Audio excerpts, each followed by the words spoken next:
Assalamualaikum warahmatullahi wabarakatuh.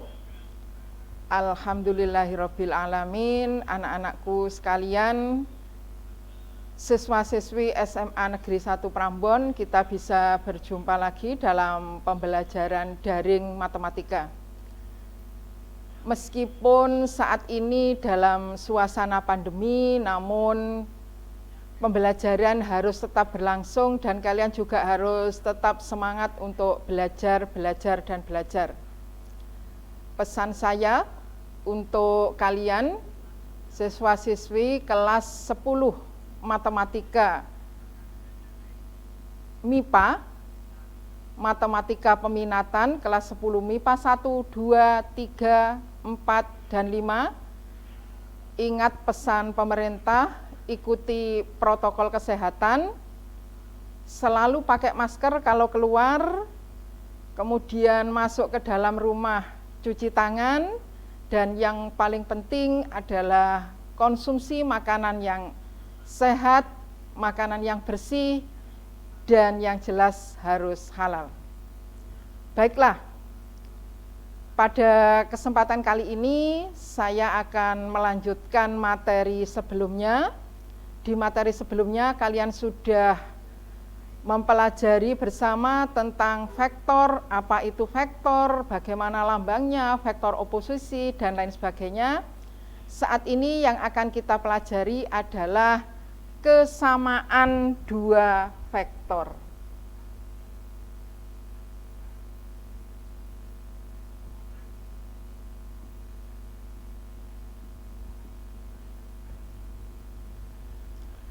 Apa itu kesamaan dua vektor? Kalau ada vektor A dan vektor B dan vektor B. Vektor A dan vektor B dikatakan sama atau ekivalen, bisa saya lambangkan dengan vektor A sama dengan vektor B. Saya ulangi, vektor A, jika ada vektor A dan vektor B dikatakan sama jika yang pertama, panjang vektor A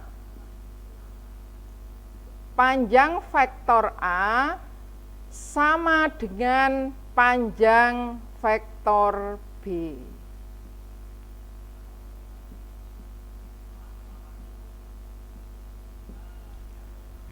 Lalu syarat yang kedua, arah dari vektor A sama dengan arah vektor B.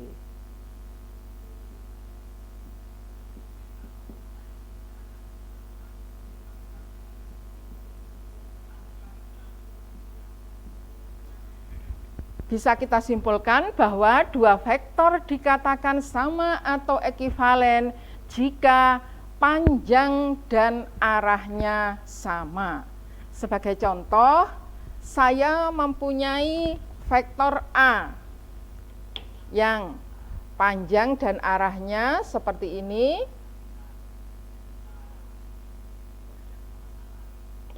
Kemudian saya juga mempunyai vektor B.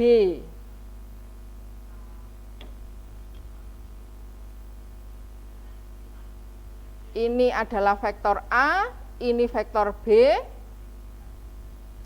Maka dikatakan vektor A sama dengan vektor B karena panjang dan arahnya sama. Lalu saya memiliki vektor lagi. Saya mempunyai vektor lagi yang seperti ini.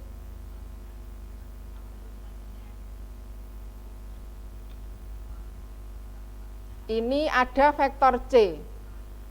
Meskipun vektor C ini panjangnya sama dengan vektor AB, tapi karena arahnya berbeda, maka dikatakan tidak sama dengan vektor AB. Jadi pada gambar tiga gambar ini, vektor A sama dengan vektor B, tidak sama dengan vektor C. Ini kesamaan dua vektor. Saya beri contoh.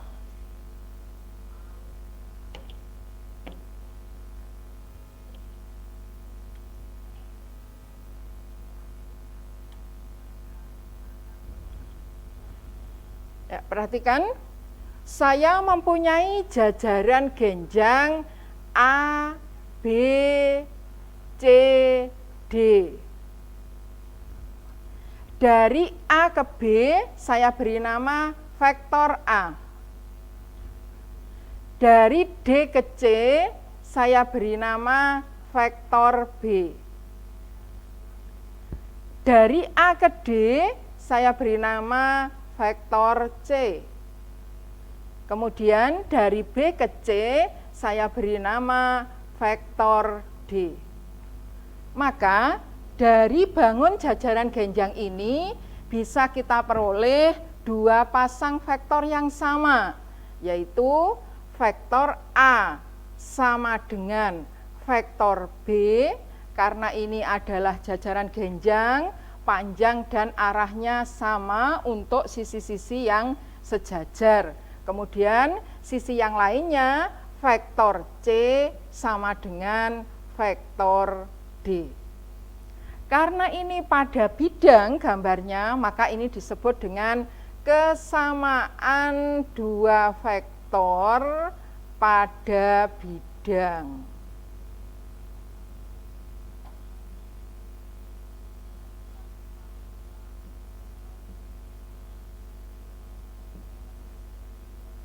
Contoh yang kedua.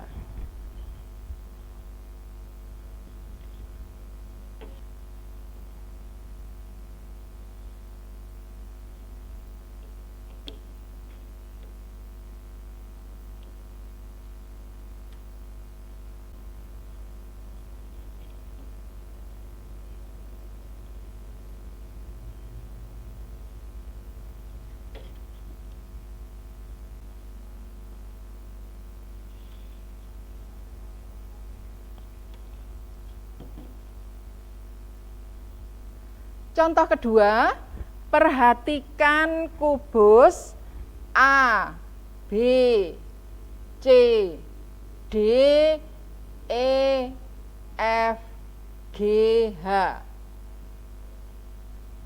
Kubus A, B, C, D, F, G, H dengan alas A, B, C, D dan tutupnya adalah E, F, G, H.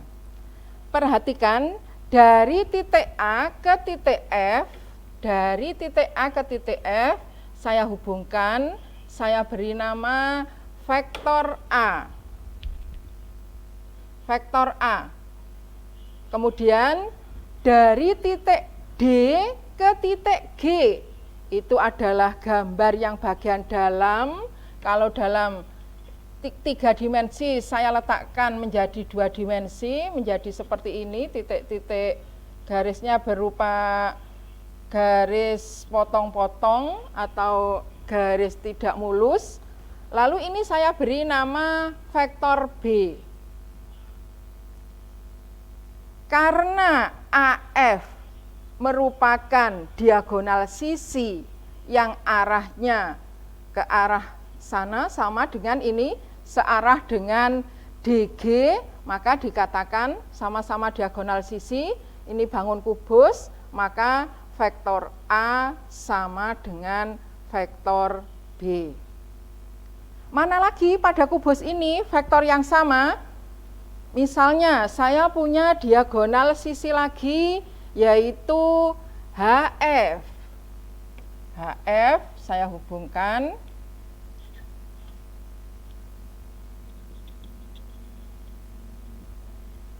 HF. Mana vektor yang sama atau ekivalen dengan vektor, ini saya beri nama vektor C. Mana vektor yang ekivalen dengan vektor C? Vektor yang ekivalen dengan vektor C adalah vektor DB. Karena panjang dan arahnya sama. Ini saya beri nama D. Di sini bisa saya tulis C, vektor C sama dengan vektor D. Karena vektor-vektor ini tadi terdapat dalam bangun ruang dimensi 3, maka dikatakan vektor-vektor yang sama ini adalah kesamaan dua vektor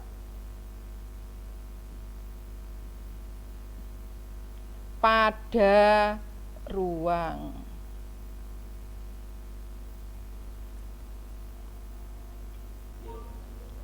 Berikutnya, setelah kesamaan dua vektor adalah penjumlahan vektor.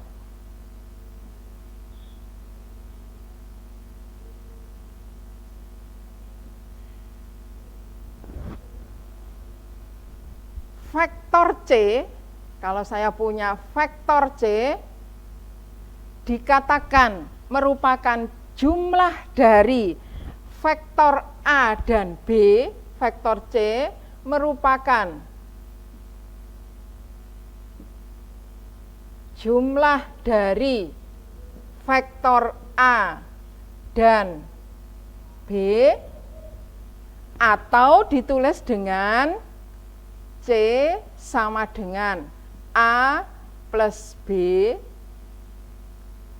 Dikatakan vektor C merupakan resultan dari vektor A dan B. Jadi vektor C adalah resultan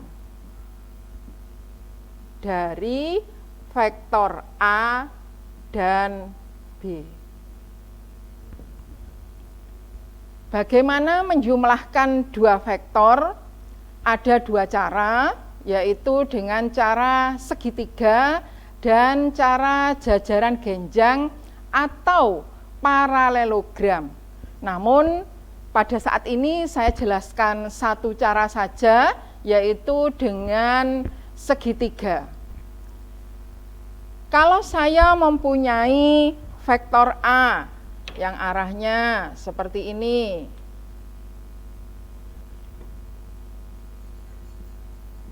kemudian saya juga punya vektor B di sini.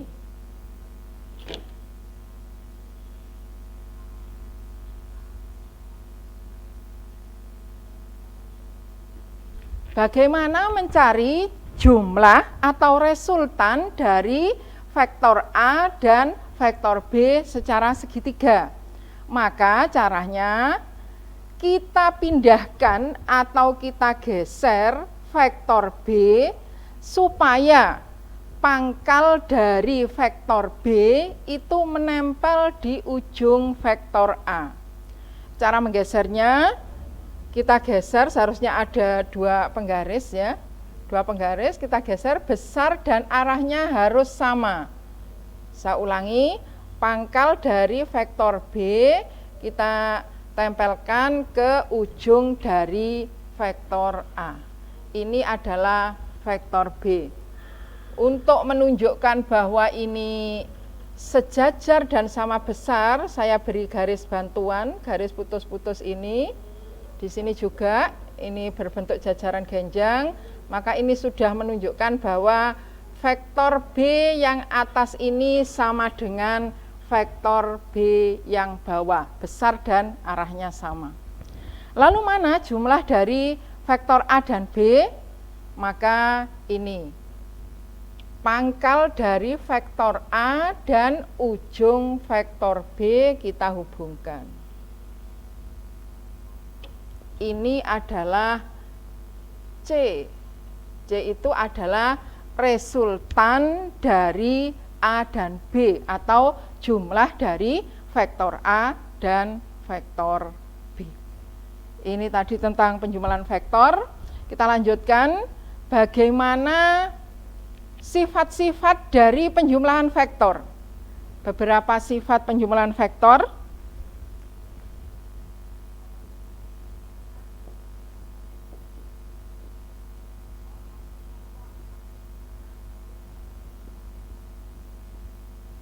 Sifat-sifat penjumlahan vektor yang pertama, dalam penjumlahan vektor bersifat komutatif.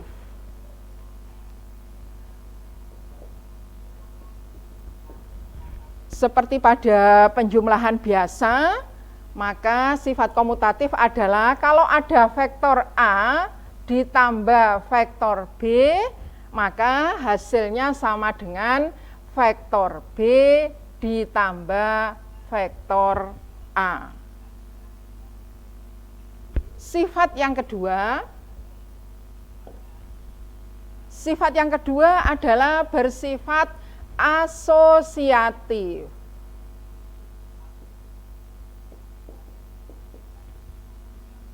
Sifat asosiatif berarti kalau ada vektor A ditambah vektor B, ini kita operasikan terlebih dahulu atau kita cari resultannya terlebih dahulu, kemudian ditambah vektor C, hasilnya sama dengan vektor A ditambah dengan vektor B ditambah vektor C. Jadi vektor B dan vektor C kita cari resultannya terlebih dahulu. Kemudian vektor A ditambahkan hasil dari resultan vektor B dan vektor C. Sifat yang ketiga adalah setiap vektor mempunyai lawan, sehingga kalau dijumlahkan hasilnya sama dengan vektor 0. Jadi ada vektor lawan.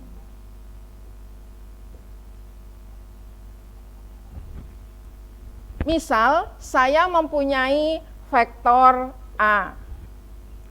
Kemudian vektor A dan juga ada vektor B, di mana vektor B itu besarnya sama dengan vektor A, tapi arahnya berlawanan dengan vektor A. Maka kalau saya jumlahkan vektor A ditambah vektor B sama dengan 0.